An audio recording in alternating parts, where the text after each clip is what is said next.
Yeah, and I suppose from a Limerick perspective, then obviously another disappointing performance. I felt they were a lot better in this game, in fairness, than they were the opening day against Waterford, and I think it was more so down to Clare's brilliance. But when you look at it, like Limerick could have been sat there with 0 points now. Like Waterford should have beat them a couple of weeks ago, and obviously in this game as well. Like there was that late Shamey Flanagan goal probably kept it within touch and distance, but they were probably well beaten at times as well. Like and it wasn't like Limerick led. Limerick started quite well, but Clare, once they got going, like the lead never really went away. And you're looking at it and thinking, like, obviously Limerick gave a lot in the league, and they went full tilt, and they've won three in a row, as we obviously know in the All Ireland Championship. Like, is the evidence maybe suggesting from their performance against Clare and even the performance against Waterford that maybe they're not going to win the All Ireland as easily as we thought, and maybe they won't even get out of Munster, because their opening two performances anyway haven't been at the standard we're used to seeing from Limerick. You might think that way, but we're still talking about one of the greatest teams of all time. Let's not forget, Aaron.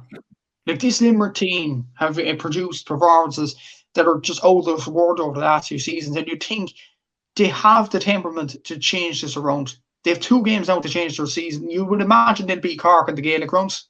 I just don't think Cork are good enough to beat them in Limerick this time round. I think the key for Limerick to get out of Munster, more or less, is to beat Tipperary in Semple Stadium.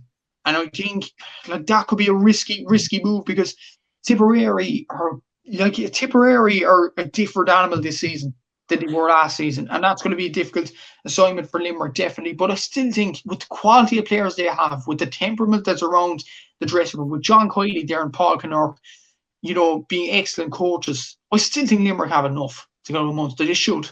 Like, you look at the players they have at their disposal. You look at the players there. Like, Garrett Haverty wasn't playing against Clare. Like, imagine if he was playing.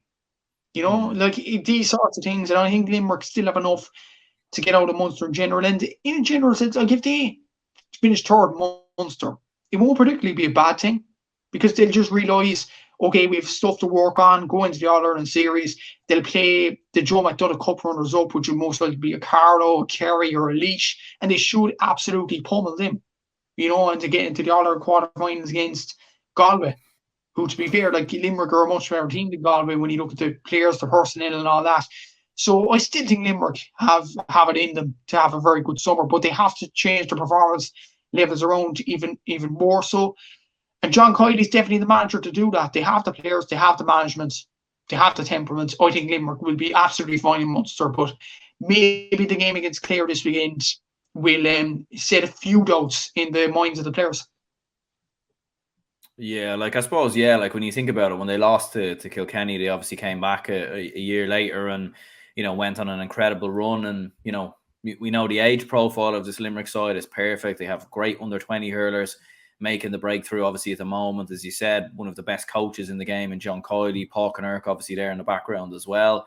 So you'd imagine Limerick will go back to the drawing board, that they'll realise where they went wrong. And look, it also has the potential to be a very good thing for Limerick again. They got a defeat, and it's a defeat that hasn't knocked them out of the championship. It's something they can learn from. They can look at it and think, well, where did we go wrong?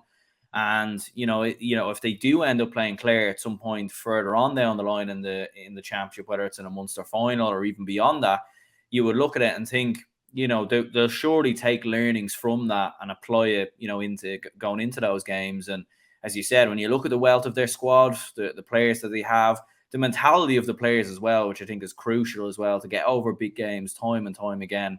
Like, I do agree with you. I think they should be okay, but at the same time, it probably is an eye-opener for the rest of the country. And I'd say the likes of Galway, Cork, obviously Clare themselves, Kilkenny, will probably be looking at that result and thinking, okay, maybe we've more of a chance this year than we initially would have thought. Maybe not so much the players, but definitely the supporters anyway. The supporters, definitely, because Cork fans and Kilkenny fans are probably one of the most hyped up supporters in the whole country, to be honest, when it comes to bigging up their team, to be honest with you. But in terms of the players and the coaches, like, I think, honestly, the only thing before this season even started, I would have thought the only teams that were capable of beating this great Limerick team were Clare, Kilkenny, possibly Galway. maybe Tipperary if they got their house in order. That's the only 4, and I would stick to that point. I definitely do. I don't think Cork are good enough to beat Limerick. Simply enough, I think we'll get out to Cork at the minute, but I think our players are way too inconsistent. We're far too reliant on Patrick Horgan. That's just my honest opinion on it. And I don't think that'll be sustainable going on further down the line. Waterford, we know about them, not good enough. Dublin, Wexford, we know, not good enough. Tipperary, look, I'd be actually interested to see how Tipperary approach the Limerick game in a few weeks' time. I think that game's on May 21st. And that's another thing actually with Limerick. They have 3 more weeks now before the Tip game, their next game. They have a lot of time to, right the wrongs of the Clare game. They have a lot of time to fix, problems that they may have. And they have a lot of time to rest. And I think that'll be very good for the Limerick team before they go into them crunch games against Tip and Cork. So I still think not all is lost for Limerick, but I still think those 4 teams I mentioned are probably the only teams that are capable of beating Limerick this season. And I stick by that point even if we're in May right now.